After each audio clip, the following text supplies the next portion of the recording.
जमीयत दिल्ली के अध्यक्ष मौलाना मोहम्मद कासिम नूरी कासमी ने तरुण के हत्याकांड पर आरोपी का बचाव किया है और वो बड़ी बेशर्मी के साथ वही पुराना मुस्लिम विक्टिम कार्ड खेल रहे हैं।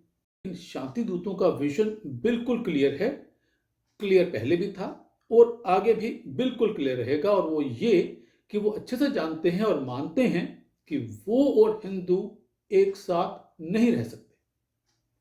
वो कल भी हिंदुओं के साथ रहने के लिए तैयार नहीं थे, वो आज भी हिंदुओं के साथ रहने के लिए तैयार नहीं। देखने में तो ये बस छोटा सा प्यारा सा शब्द है, पर इस शब्द की फिलॉसफी इनके अंदर डालने का रास्ता चीन के शिंगयान से होकर जाता है।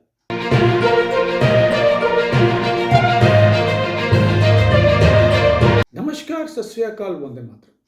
दोस्तों, दिल्ली के तरुण हत्याकांड के आरोपी के घर पर प्रशासन द्वारा बुलडोजर एक्शन के बाद अब समुदाय विशेष का विक्टिम कार्ड वाला नाटक शुरू हो चुका है। जमीयत दिल्ली के अध्यक्ष मौलाना मोहम्मद कासिम नूरी कासमी ने तरुण के हत्याकांड पर आरोपी का बचाव किया है और वो बड़ी बेशर्मी के साथ वही पुराना मुस्लिम विक्टिम कार्ड खेल रहे हैं।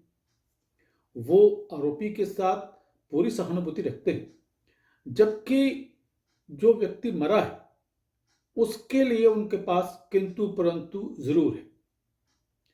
जहां तक दिल्ली प्रशासन की बात है तो दिल्ली प्रशासन अपनी पीठ खुद ही थपथपा रहा है। पर इस सब के बीच आज हम चर्चा इस पर करेंगे कि क्या ये बुलडोजर एक्शन इस बात की गारंटी देता है कि इस कार्रवाई के बाद दिल्ली में या उत्तर प्रदेश में या देश भर में आगे से ऐसी कोई घटना नहीं होगी, और अगर ऐसी कोई घटना हो भी जाती तो उसका इलाज क्या? Bulldozer action. यानी बुलडोजर एक्शन कोई गारंटी नहीं देता कि अब अगली बार ऐसी कार्रवाई नहीं होगी। हम चर्चा इस पर भी करेंगे कि क्या अगर बुलडोजर एक्शन के बाद भी ऐसी घटनाएं नहीं रुक रही हैं तो फिर हम क्या ऐसे कदम उठाएं कि हनुमान जयंती पर, दिवाली पर या अन्य हिंदू त्योहारों पर होने वाली उपद्रवी घटनाओं पर परमानेंट रोक लग सके। पर इन सबसे पहले आपसे अनुरोध कि इस चैनल सत्य की बात से जुड़िए। न सिर्फ चैनल को सब्सक्राइब करें बल्कि इस वीडियो में उठाए गए मुद्दों पर अपने विचार, अपने कमेंट्स जरूर रखें। मकसद ये है कि आप बेखौफ होकर सत्य की बात से अपने विचार व्यक्त कर सकें। जो भी आपके दिल में चल रहा है उसको आप जुबान दे सकें, वो आपकी दिल की बात दिल में न रह जाए। तो दोस्तों, हम बात इस पर कर रहे थे कि क्या होली के दिन तरुण की हत्या के बाद दिल्ली प्रशासन के द्वारा ये जो बुलडोजर एक्शन किया गया है, क्या इसमें इस बात की कोई गारंटी है कि आगे से दिल्ली में कोई ऐसी घटना नहीं होगी? जवाब है नहीं। अगर देखें तो सबसे अधिक बुलडोजर एक्शन जो है वो उत्तर प्रदेश में हुए। योगी आदित्यनाथ ने जो उत्तर प्रदेश की जो सुरक्षा व्यवस्था है उसको जो वो पटरी पर लाए हैं, उसमें उनके बुलडोजर एक्शन का बहुत बड़ा हाथ है। लेकिन बावजूद उसके उत्तर प्रदेश में भी ऐसी घटनाएं कहीं ना कहीं हो ही जाती हैं जो न सिर्फ उत्तर प्रदेश को बल्कि पूरे हिंदुस्तान को शर्मिंदा कर देती। मैं बुलडोजर एक्शन के खिलाफ नहीं, अपनी जगह बुलडोजर एक्शन ठीक है। मैं सिर्फ इतना ही कह रहा हूं कि बुलडोजर एक्शन टेम्परेरी इलाज है, पक्का इलाज नहीं। दरअसल बुलडोजर एक्शन एक पर्टिकुलर घटना के खिलाफ काम करता है। एक्शन होता है, चाहे पत्थरबाजी हो, कत्ल हो या रामनवमी के जुलूस पर मांस या अंडे फेंके जाना, और फिर उसके बाद एक रिएक्शन के तौर पर बुलडोजर एक्शन सामने आता है। तो इसका मतलब यह हुआ कि समुदाय विशेष एक्शन करता रहेगा और प्रशासन का रिएक्शन बुलडोजर एक्शन के रूप में सामने आता रहेगा। यह तो कोई परमानेंट इलाज ना हुआ। परमानेंट इलाज के लिए यह जरूरी है कि हम ये जानें कि असल में समस्या का रूट कॉज क्या है, समस्या की जड़ कहाँ है और क्या है। जब तक जड़ पकड़ में नहीं आएगी, जड़ को काट कर उसमें मट्ठा नहीं डाला जाएगा, बुलडोजर एक्शन तो चलता रहेगा, पर उत्तम नगर में किसी तरुण की हत्याएं होती ही रहेंगी, ऐसी वारदातें रुकेंगी नहीं। इससे पहले कि उस कारण को हम चिन्हित करें जिसके चलते उत्तम नगर जैसी घटनाएं अंजाम दी जाती हैं, पहले इस बात पर हम गौर करते हैं कि आखिर भाईचारा, सहिष्णुता, गंगा जमुना तहजीब की सारी जो ज्ञानावली है वो देश के बहुसंख्यक समाज को ही क्यों दी जाती है। ये ज्ञान देश के बहुसंख्यक समाज को इसलिए दिया जाता है क्योंकि समझाया उसी को जाता है जो शरीफ होता है, जो बिगड़ा हुआ है, जिसके बारे में सबको पहले से ही बहुत अच्छे से पता है कि ये तो मानने वाला है नहीं, ये तो वही करेगा जो उसके मन में आएगा, तो उसे कोई समझाने की कोशिश नहीं करता, उसे कोई भाईचारे का, सहिष्णुता का, गंगा जमुनी तहजीब का ज्ञान बिल्कुल बिल्कुल नहीं देता। अब सवाल ये उठता है कि उत्तम नगर जैसे मामले पिछले चंद सालों से ही हमारे सामने क्यों आ रहे हैं।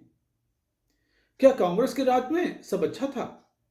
क्योंकि तब तो ऐसी घटनाएं सुनने में बिल्कुल नहीं आती थी, आती भी थी तो बहुत रेयर रहती थी।